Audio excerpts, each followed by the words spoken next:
Are you comfortable in your chair, sitting back there, waiting for things to happen, waiting for life to happen? Are you comfortable back there? Well, that's where most people are, sitting back there in a chair, waiting for things to happen, waiting for life to happen, choosing the safe option, the easy option, plan B. I am here today to talk to you about the fall of our generation and its ability to apply plan A. I am here today to talk to you about how people, especially youth, lost the will, the desire to aim for the stars. Our generation is stuck in chairs. You may tell me that already Socrates for then thought that the youth was disappointing. The belief of the youth being empathic and unwilling to work is a well-anchored stereotype in our societies. However, history, through its numerous historical events, proved him wrong, and it still is, through protests for climate change and other burning issues. However, this does not change the reality of a changing youth, a different youth. Our generation takes performance enhancers to improve its academic and sports results. Research has shown increased use of methamphetamines and amphetamines, which are the main components of these pills.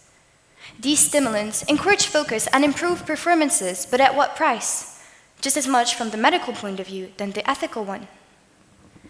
Our generation spends about 6 hours on the phone scrolling over addictive social media content. According to statistics, the average time spent on social media by a teenager is 2.5 hours. These mechanisms, such as scrolling, commenting, liking, send dopamine to our brains, leading to addictive behaviors. Our generation is victim of normacy bias, which is a psychological phenomenon where people tend to underestimate the likelihood of a negative event, thinking that everything will keep going as it used to, normally, discouraging it to fight for burning issues such as climate change. But can we blame them? Are we allowed to judge them when we see everything the past has left upon us? Just look around and see a broken climate, an economic recession, and a social-political landscape torn between past and future.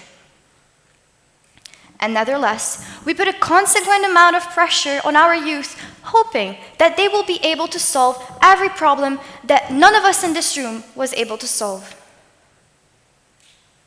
So you can understand that our generation is scared. Scared of the colossal amount of challenge there is to overcome in the future.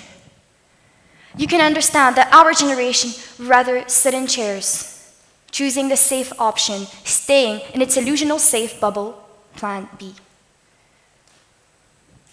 But however, what do you think would have happened to history if people like Mahatma Gandhi, Nelson Mandela, Martin Luther King, Malala were scared of what they were fighting for, scared of everything there is to overcome?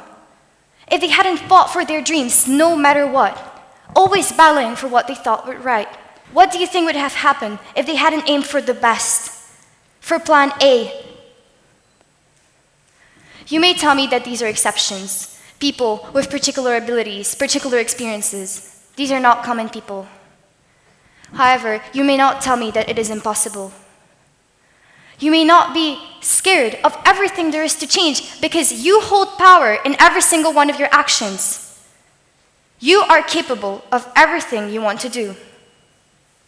So do something. Change. Act.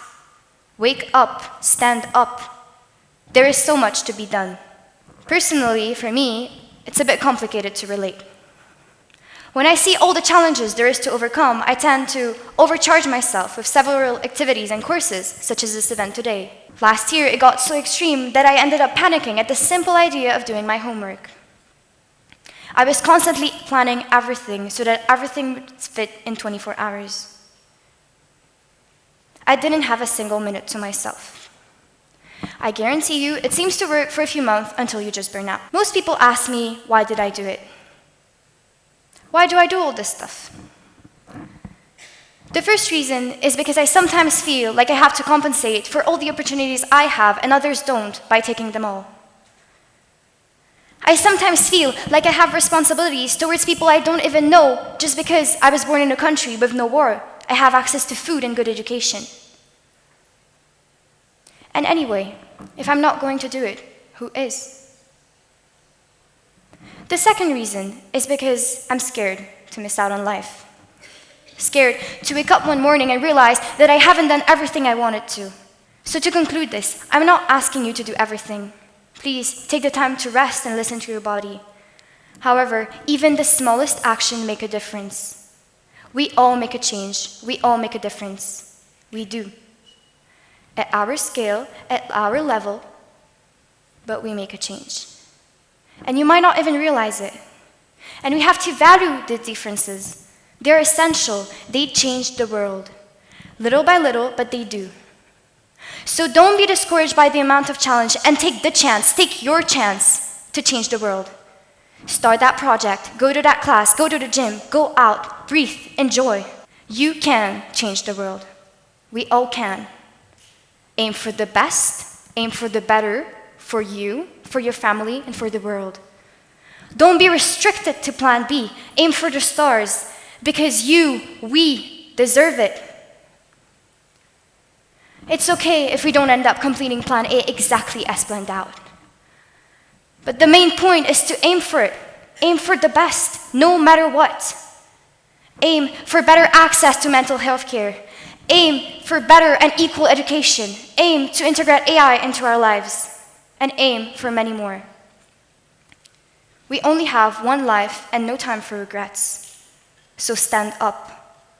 The story of our generation is yet to be written. And I'm asking you once again, are you comfortable sitting back there in your chair?